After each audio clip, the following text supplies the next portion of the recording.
여러분, 유럽의 심장을 바꾼 사람이 누구였는지 아십니까? 황제도 아닙니다. 장군도 아닙니다. 수많은 군대를 거느린 정복자도 아닙니다. 성경은 놀랍게도 한 여인의 조용한 결단을 통해 역사의 물줄기가 바뀌었다고 말합니다. 그녀의 이름은 리디아, 두아디라 출신의 자색 옷감 장사였습니다. 겉으로 보면 그저 성공한 사업가처럼 보였을지 모릅니다. 그러나 하나님은 그 여인의 삶 속에 한 대륙의 미래를 숨겨두셨습니다. 빌립보의 강가를 한번 떠올려 보십시오. 사람들의 발길이 분주하게 오가던 도시 한편, 성문 밖 조용한 강가에 몇몇 여인들이 모여 있었습니다. 화려한 시장도 아니고 권력자들이 모인 광장도 아니었습니다. 세상이 보기에는 작고 눈에 띄지 않는 자리였습니다. 그러나 하나님의 역사는 언제나 그런 곳에서 시작됩니다. 바울은 마게도냐로 오라는 하나님의 부르심을 받고 빌립보에 이르렀습니다. 그리고 안식일에 기도할 곳을 찾아 강가로 나갔습니다. 그곳에서 그는 한 사람을 만납니다. 바로 리디아였습니다. 리디아는 하나님을 공경하는 여인이었습니다. 이미 신앙에 대한 갈망이 있었고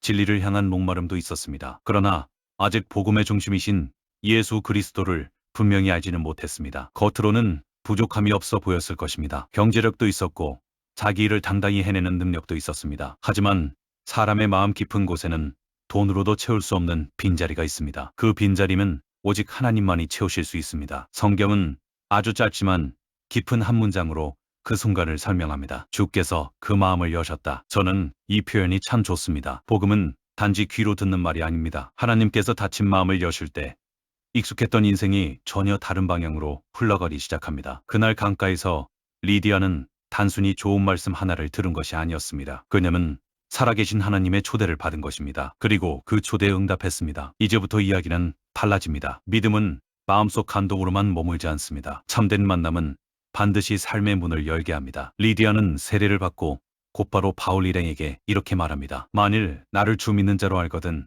내 집에 들어와 유하라. 이 짧은 초대가 얼마나 큰 의미를 지니는지 우리는 종종 놓칩니다. 집문을 연다는 것은 단지 잠잘방 하나를 내어주는 일이 아니었습니다. 당시에는 자신의 편판과 관계와 안전까지 함께 거는 일이었습니다. 낯선 복음 전도자들을 집에 들인다는 것은 사회적 시선과 오해를 감수하겠다는 뜻이기도 했습니다. 리디아는 계산하지 않았습니다. 복음을 만난 사람은 손익보다 순종을 먼저 생각하기 때문입니다. 어쩌면 리디아는 그 순간 모든 것을 다 알지 못했을지도 모릅니다. 자기 집을 내어드리는 일이 훗날 어떤 역사를 만들지 다 보지 못했을 것입니다. 그러나 하나님은 아셨습니다. 그 집은 잠시 머무는 숙소가 아니라 유럽 선교의 첫 거점이 될 것이었습니다. 그 식탁은 단순한 식사 자리가 아니라 복음이 숨쉬는 자리가 될 것이었습니다. 그 문턱은 사람의 발걸음만 드나드는 곳이 아니라 하나님의 나라가 들어오는 통로가 될 것이었습니다. 우리는 흔히 큰일은 큰 사람만 한다고 생각합니다. 유명해야 하고 힘이 있어야 하고 많은 것을 가져야 한다고 생각합니다. 하지만 하나님은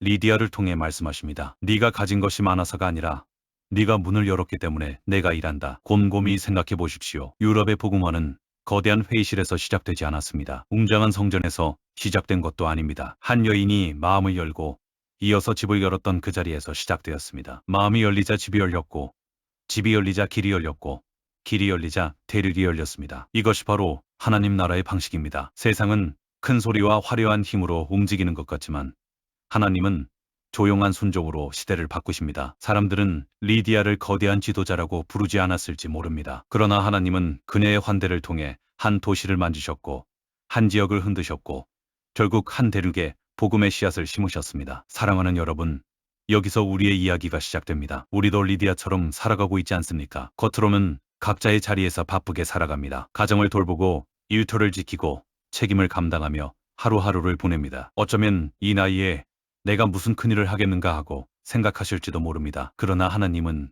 오늘도 평범한 사람의 열린 마음과 열린 손길을 찾고 계십니다. 어떤 분에게는 그 문이 실제 집의 문일 수 있습니다. 외로운 성도를 초대하는 일일 수 있고 믿음이 약해진 누군가를 따뜻하게 맞아들이는 일일 수 있습니다. 또 어떤 분에게는 그 문이 마음의 문일 수 있습니다. 오래 품어온 상처를 내려놓고 다시 말씀 앞에 앉는 일일 수 있습니다. 혹은 그 문이 입술의 문일 수도 있습니다. 자녀에게, 손주에게, 이웃에게 예수님 이야기를 다시 꺼내는 일일 수 있습니다. 우리는 거창한 능력을 요구받지 않았습니다. 문을 여는 순종을 요청받았습니다. 리디아의 용기는 요란하지 않았습니다. 하지만 그 조용한 결단은 오래 남았습니다. 세상은 큰 사건만 기억하지만 하나님은 작은 순종을 통해 영원을 쓰십니다. 강가에서 열린 한 마음, 한 가정에서 열린 한 문, 그 작은 시작이 유럽의 심장을 두드렸습니다. 그러므로 오늘 우리도 물어야 합니다. 주님, 제가 열어야 할 문은 무엇입니까? 혹시 하나님께서 이미 여러분의 마음을 두드리고 계시지는 않습니까? 망설이고 있었던 섬김이 있습니까? 미루고 있던 순종이 있습니까? 다시 품어야 할 사람이 있습니까? 다시 시작해야 할 기도가 있습니까? 리디아는